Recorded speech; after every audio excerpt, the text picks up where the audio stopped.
kind of puts this problem in a global perspective. This is the world according to oil. It's what the world would look like if the size of the country was relative to how much oil it had. Now, we've got to modify this a little because WikiLeaks just exposed some papers from Saudi Arabia that said that they'd been fibbing about how much oil they have, that they really have 40% less oil than they said they've had. That's true, I think, of all of the OPEC countries, because back when they could produce enough oil to drive the price of oil down, they could produce a certain percentage of their reserves. So if they wanted to produce more oil, they just said they had more reserves. They didn't find any more oil, but somehow their reserves magically grew on paper. It was kind of a contest amongst liars, and Saudi Arabia was exposed. So it would modify a little, but still most of the oil is in that part of the world. Here's the United States, 2% of the oil. We use 25% of the oil. Our biggest supplier of oil is Canada. Our third biggest supplier is Mexico. Both of them have less oil than we. But Canada has few people, so they can export. Mexico has a lot of people. They're too poor to buy the oil, so they can export.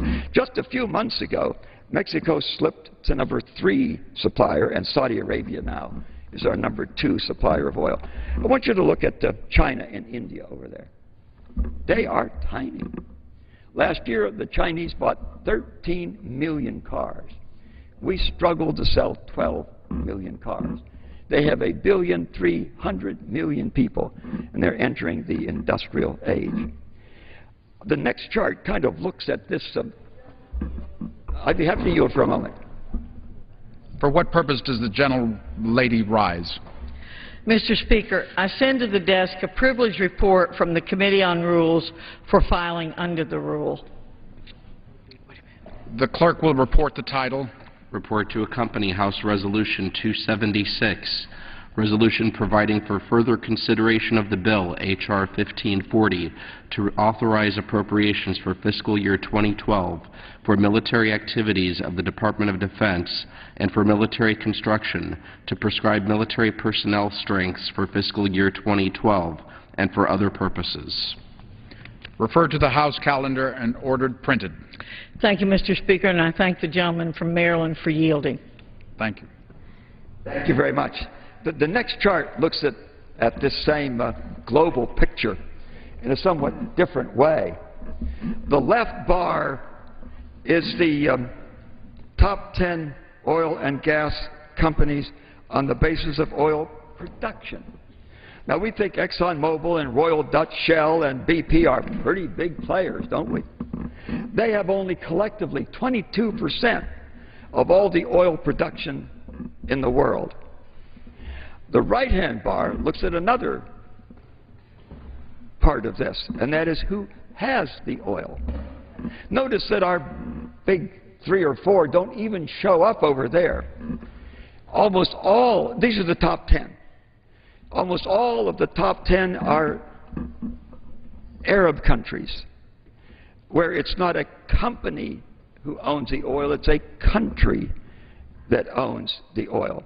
Lukoil, which is kind of private up there, they show it white in Russia, is only 2% of the total amount of oil held by the top 10 countries in reserves. By the way, China is buying up reserves all over the world. And I asked the State Department, why would they do that? Since in today's world it doesn't make any difference who owns the oil. The person who comes at the global oil auction with enough dollars, and let's hope it stays dollars and doesn't go to euros, or we're in really big trouble, you buy the oil you want. So we have only 2% of the oil, we use 25% of the oil, and we aren't buying oil reserves anywhere. What is the difference? The State Department's answer, and I don't think that's the correct answer, they told me that China didn't understand the marketplace. Come on now. A country that during this recession dropped from 14% growth to 8% growth, and they don't understand the marketplace. China's doing something else simultaneously, by the way. They're aggressively building a blue water navy. Do you think the time might come when China says, hey, you know, we've got 1,300,000,000 people. And these 900 million people that are in rural areas, through the miracle of communications, know the value of an industrialized society. And they're saying, gee, how about us? And I think China sees their empire unraveling the way the Soviet Empire unraveled if they can't meet the needs of these people. Might it be that China is buying all these oil reserves and building a big blue water navy because the day will come they're going to tell us, gee, I'm sorry, but it's our oil. We have 1,300,000,000 people and we can't share the oil. I led a Codel to China a little over 4 years ago, and I was stunned.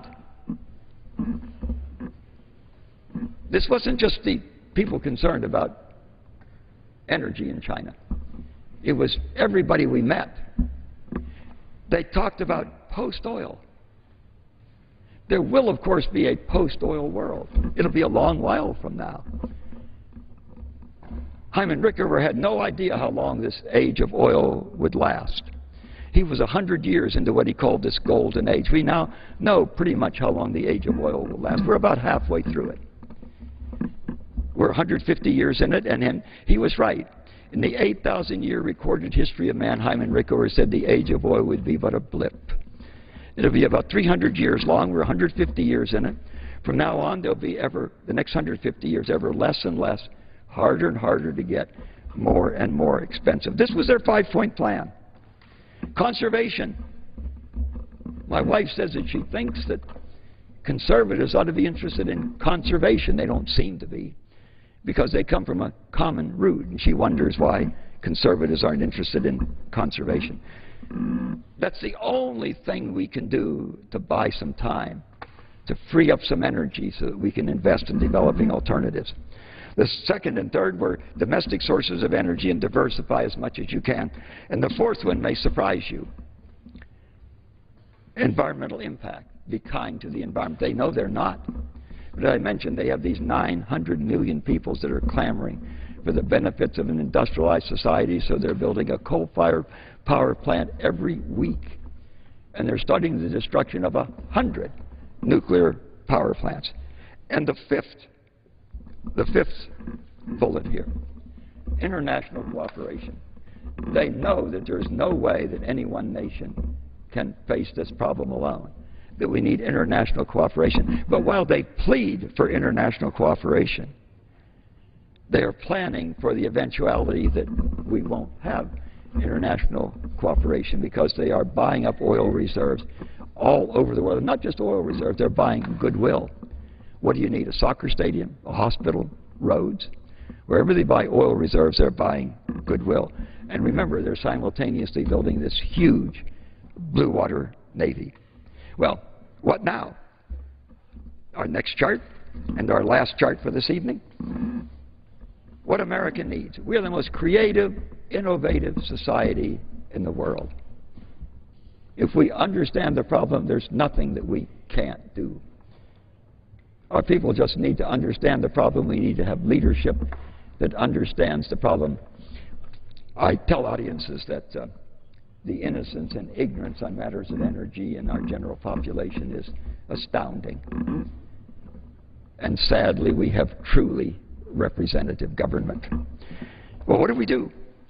We need the total commitment of World War II. I lived through that war. I was born in 1926. I know the total commitment we had during that war. There's been nothing like it since. We need the technology, intensity, and focus of the Apollo program to land a man on the moon. That cost $275 billion in $06, which is when oil peaked. And we need to have the urgency of the Manhattan Project. Minus that, we're going to face the kind of disruptions that was forecast by the Hirsch Commission, the big SAIC report. The world has never faced a problem like this. I like challenges. They excite me. And this is a huge challenge. It's an exhilarating challenge. But I know with proper information, with proper knowledge, with proper leadership, the United States is up to this. By the way, developing this green technology will again make us an exporting country. People brag we have this nice, clean, service-based economy. If you think about that, no matter how much you charge for cutting each other's hair and taking in each other's laundry, that is not going to be a viable economy, isn't it? Only 3 things produce wealth, and manufacturing is a major one of those. That's now all moving offshore. We could again become a major manufacturing country by focusing on this green technology and developing the alternatives that we must develop if we're going to continue to maintain our quality of life. Mr. Chairman, I look forward to a very challenging future, Mr. Speaker, and I yield back the balance of my time.